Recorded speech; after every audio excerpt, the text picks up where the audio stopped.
అందరూ రండి, పర్లా అట్లే కూర్చోండి, మీరు అట్లే కూర్చుంటారు.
నేను యామిని, ఇక్కడ స్విమ్స్ SPMCWలో ఇంటర్ని.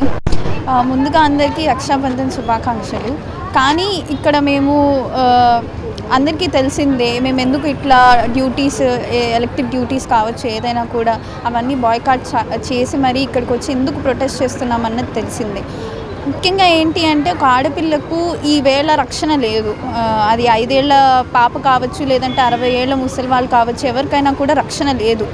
ఈరోజు ముఖ్యంగా రక్షాబంధన్ యొక్క విషయం, ఆ ప్రాముఖ్యత ఏంటి అంటే, ఒకరికొకరు ఈ బంధన్ అంతా కట్టుకొని మీకు మేము రక్షగా నిలుస్తాము అని చెల్లెలు అన్నకు కావచ్చు, లేదంటే తమ్ముడికి అక్క కావచ్చు కడుతూ ఉంటారు.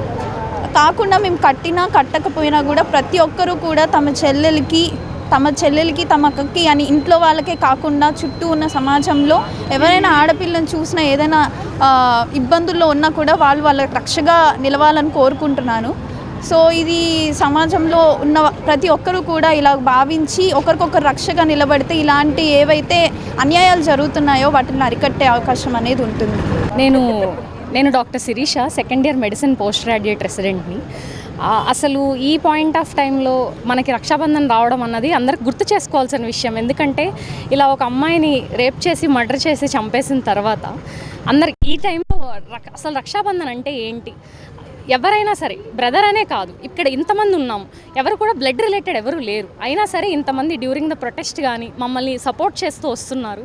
సో ఈ పీరియడ్ ఆఫ్ టైంలో ఇలా రక్షాబంధన్ వచ్చిందంటే అందరికి గుర్తు చేసుకోవాల్సిన అవసరం అయితే ఉంది. ఇక్కడి నుంచి కూడా అంటే ఈరోజు ఒక్కరోజే చెల్లికి రక్ష అన్న, లేకపోతే అక్కకి రక్ష అలా కాదు. ఇక నుంచి ప్రతిసారి కూడా ఎవరినైనా సరే కూడా మనం ఎక్కడైనా వైలెన్స్ ఎక్కడ ఏ ప్లేస్లో జరిగినా సరే వాళ్ళు మనకి రిలేషన్ లేదు అని కాకుండా అందరూ స్టాండ్ తీసుకొని అందరూ రక్షించాలని మేము కోరుకుంటున్నాం. ప్రొఫెషన్ అనేది చాలా నోబెల్ ప్రొఫెషన్ అండి. చేతులెత్తి దండం పెట్టాల్సిన ప్రొఫెషన్. అలాంటి ప్రొఫెషన్లో ఉన్న వాళ్ళని కూడా అత్యాచారం చేసి చంపేస్తున్నారు. ఇంకా ఆడపిల్లలు ఎక్కడ ఉందండి సేఫ్టీ? ఆ మార్పు అనేది ఖచ్చితంగా ప్రతి ఒక్క మెన్ రెస్పాన్సిబుల్ తీసుకోవాలి. తోటి ఫ్రెండ్స్ అసభ్యకరంగా మాట్లాడుతున్నా, ఆడపిల్లలు తక్కువ చేసి మాట్లాడుతున్నా వాళ్ళని ఖండించి వాళ్ళని మార్చే ప్రయత్నం చేయాలి. మార్పు అనేది మన ఇంటి నుంచే రావాలి. ఫస్ట్ మన ఇంట్లో పిల్లలు ఉంటే వాళ్ళకి నేర్పించాలి, నాన్న ఇలా ఉంది సిచ్యువేషను, బయట ఆడపిల్లలు ఇలా సఫర్ అవుతున్నారు, ఎవరైనా ఏడిపిస్తే వాళ్ళని నువ్వు ఖచ్చితంగా ఖండించాలి, అలా చేయకూడదని చెప్పాలి అని చెప్పి నేర్పించాలి ఫస్ట్ పిల్లలకి. తర్వాత ఇన్స్టాగ్రామ్లో కూడా చాలా అడల్ట్ కంటెంట్, అడల్ట్ హ్యూమర్ అనేవి ఎక్కువ అవుతుంది.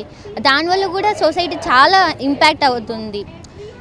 ఫస్ట్ అవి స్టాప్ చేయాలి. ప్రతిదీ జోక్ చేసి పారేసి ఉమెన్ చాలా తక్కువ చేసి ఈ జనరేషన్ చాలా ఇంపాక్ట్ అయ్యి చాలా చెడిపోయింది అసలు. యాక్చువల్లీ చెప్పాలంటే మన సొసైటీ మెయిన్ కారణం.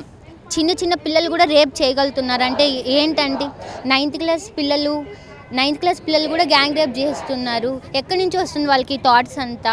ఖచ్చితంగా సెక్స్ ఎడ్యుకేషన్ అనేది ఖచ్చితంగా స్కూల్లో ఇంప్లిమెంట్ చేయాలి. దాని గురించి బాగా చెప్పాలి. డార్క్ హ్యూమర్ కంటెంట్ అనేది తగ్గించాలి. మన పిల్లలు ఇంట్లో నుంచి ఎడ్యుకేట్ చేయడం మొదలు పెట్టాలి. సాటి మెన్స్ని ఎడ్యుకేట్ చేయాలి. వాళ్ళు తప్పు చేసి ఖండించాలి.